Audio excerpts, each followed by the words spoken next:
إن تجتنبوا كبائر ما تنهون عنه نكفر عنكم سيئاتكم وندخلكم مدخلا كريما. اگر تم بڑے بڑے گناہوں سے جن سے تم کو منع کیا جاتا ہے اجتناب رکھو گے تو ہم تمہارے چھوٹے چھوٹے گناہ معاف کر دیں گے اور تمہیں عزت کے مکانوں میں داخل کریں گے. ولا تتمنوا ما فضل الله به بعضكم على بعض للرجال نصيب مما اكتسبوا وللنساء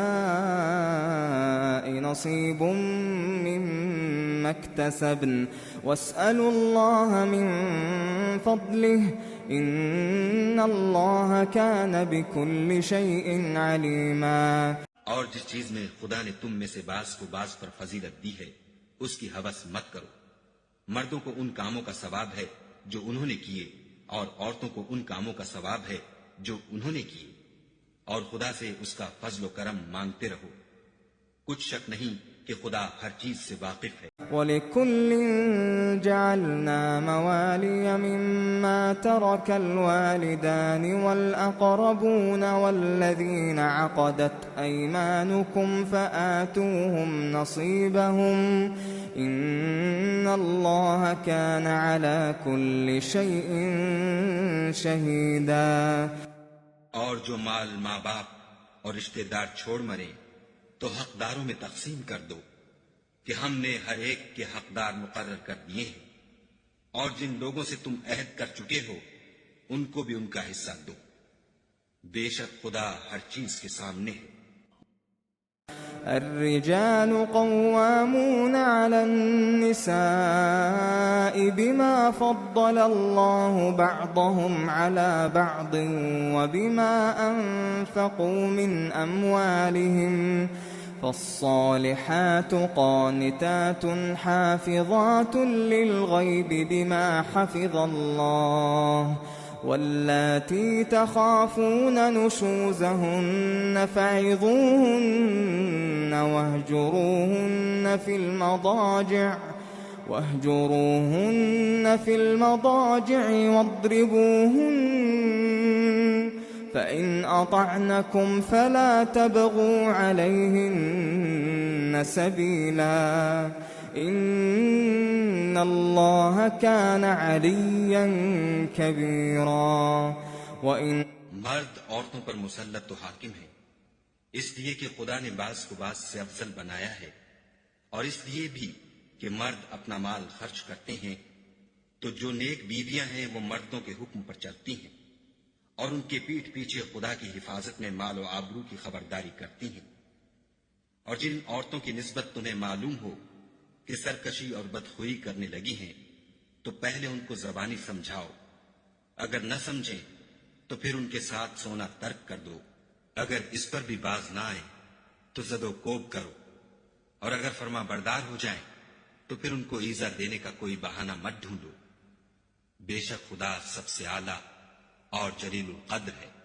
وَإِنْ خِفْتُمْ شِقَاقَ بَيْنِهِمَا فَابْعَثُوا حَكَمًا مِّنْ أَهْلِهِ وَحَكَمًا مِّنْ أَهْلِهَا إِنْ يُرِيدَا إِصْلَاحًا يُوَفِّقِ اللَّهُ بَيْنَهُمَا إِنَّ اللَّهَ كَانَ عَلِيمًا خَبِيرًا.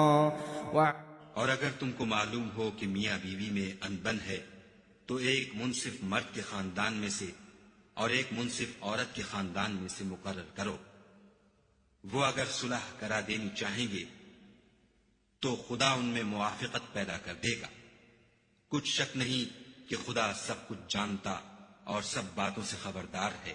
اور وَاعْبُدُوا اللَّهَ وَلَا تُشْرِكُوا بِهِ شَيْئًا وَبِالْوَالِدَيْنِ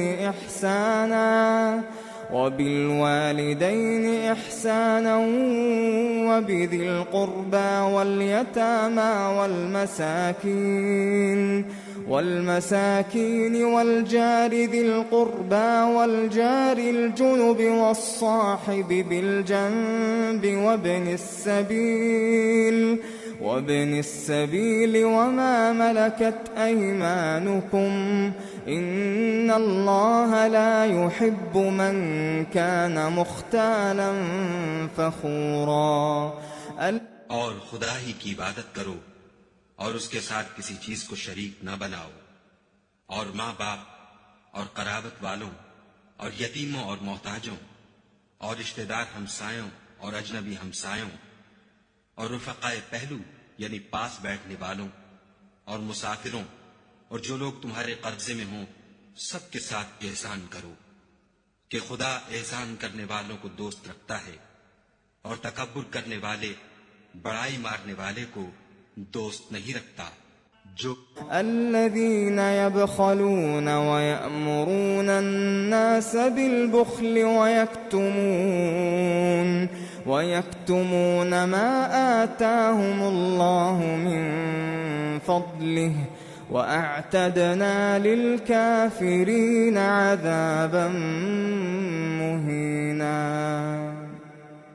جو خود بھی بخل کریں اور لوگوں کو بھی بخل سکھائیں، اور جو مال خدا نے ان کو اپنے فضل سے عطا فرمایا ہے اسے چھپا چھپا کے رکھیں، اور ہم نے ناشکروں کے لیے ذلت کا عذاب تیار کر رکھا ہے. اور والذين ينفقون أموالهم رئاء الناس ولا يؤمنون بالله ولا باليوم الآخر ومن يكن الشيطان له قرينا فساء قرينا. اور خرچ بھی کریں تو خدا کے لیے نہیں بلکہ لوگوں کے دکھانے کو، اور ایمان نہ خدا پر لائیں نہ روز آخرت پر، ایسے لوگوں کا ساتھی شیطان ہے، اور جس کا ساتھی شیطان ہوا تو کچھ شک نہیں کہ وہ برا ساتھی ہے. اور وماذا عليهم لو آمنوا بالله واليوم الآخر وأنفقوا مما رزقهم الله وكان الله بهم عليما. اور اگر یہ لوگ خدا پر اور روز قیامت پر ایمان لاتے اور جو کچھ خدا نے ان کو دیا تھا اس میں سے خرچ کرتے تو ان کا کیا نقصان ہوتا، اور خدا ان کو خوب جانتا ہے. خدا ان اللہ لا يظلم مثقال ذرة وإن تك حسنة يضاعفها ويؤت من لدنه أجرا عظيما. خدا کسی کی ذرا بھی حق تلفی نہیں کرتا، اور اگر نیکی کی ہوگی تو اس کو دو چند کر دے گا اور اپنے ہاں سے اجر عظیم بخشے گا.